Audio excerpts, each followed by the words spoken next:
Your Excellency, First Deputy Prime Minister Denis Manturov, Minister Sergei Cheremin, our two ambassadors, President FICCI, Dr. Anish Shah, distinguished participants. It's a great pleasure to join you all at this forum this morning. I thank the organizers for their excellent arrangements and painstaking preparations. Friends, we meet today to discuss and explore new business opportunities between India and Russia. This takes place barely 3 months after the annual summit between our leaders in Moscow. They also had another opportunity to interact last month in Kazan. Those occasions have provided a strategic direction whose economic dimension we seek to realize through this gathering.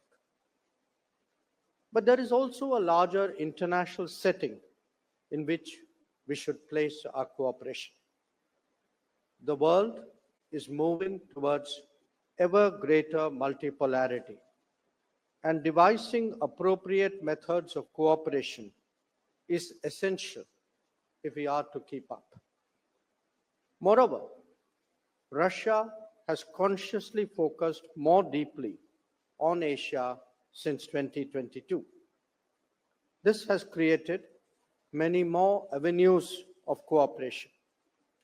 That we have a long history of strong convergence and deep friendship allows us to make the best of both factors.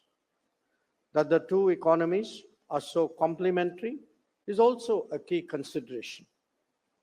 A partnership between an India that has an 8% growth rate for multiple decades ahead and a Russia that is a key natural resources provider as well as a major technology leader will serve both of them and the world well. Keeping that in mind, ladies and gentlemen, let me highlight 10 significant developments that we need to take note of. One, our bilateral trade today is $66 billion. This makes the goal of reaching $100 billion by 2030 more than realistic. Two, the balance of trade, however, needs urgent redressal since it is so one-sided. It is imperative that non-tariff barriers and regulatory impediments are speedily addressed for this to happen. Three, the India-Eurasian Economic Union trade in goods negotiations commenced in March this year. We need to vigorously take it forward. Four, the first ever bilateral investment forum took place in Moscow in April 2024. We also need to expedite negotiations on the bilateral investment treaty.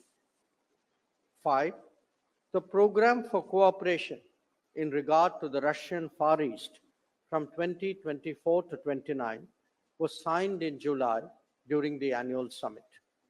It encourages other related activities, including in the connectivity sphere. Six, mutual settlement of trade in national currencies is of great importance, especially in the current circumstances. Special rupee Vostro accounts are right now an effective mechanism. However, even in the short run, a better trade balance with national currency settlements is obviously the answer. Seven, signing of a bilateral agreement between our customs authorities of the two countries in May 2024 on authorized economic operators has had a big impact on smoothening the ease of doing trade. Eight, three connectivity initiatives, and the First Deputy Prime Minister mentioned it as well. Three connectivity initiatives between us: the International North-South Transport Corridor, the Chennai-Vladivostok Corridor, and the Northern Maritime Route. All need continued attention if we are to realize their full potential. 9. A growing Russian appreciation of Make in India as a program to deepen business will certainly help to take forward our cooperation in many, many domains. And finally, I flag to your attention the importance of non-economic domains such as education or film as contributions to a larger societal but also economic connect between us. Now, all of these issues, the 10 that I listed, they're all expressions of the task that our leaders have given during the annual summit to develop a comprehensive economic partnership between India and Russia. In fact, they have also charged us with developing a program of economic cooperation till 2030, on which work is currently underway. So, ladies and gentlemen, I am sure you will agree that the business community of both countries should take note and appreciate the strong direction given by the governments to take forward our trade and investment ties.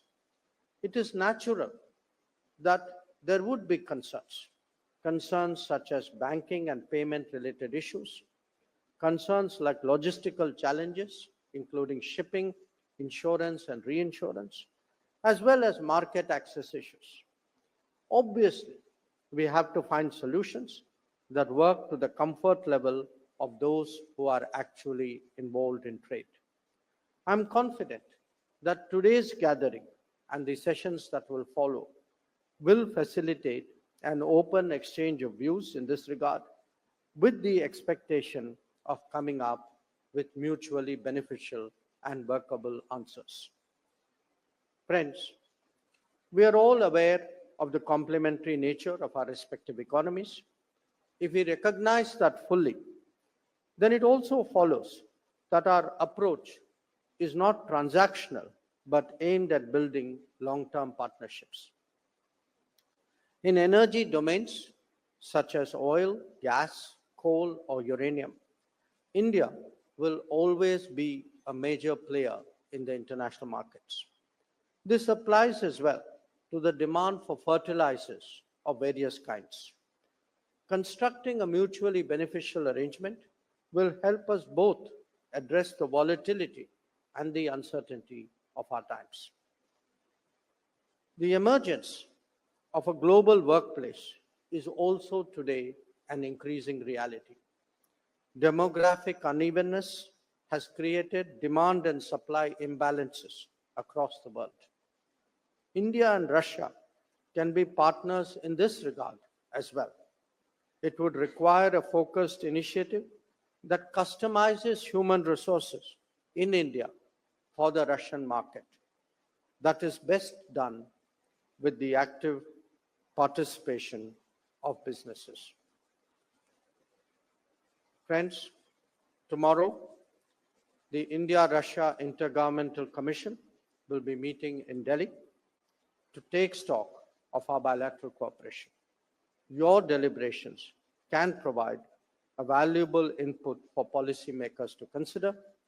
We look forward to receiving these at the conclusion of this forum. Thank you for your attention.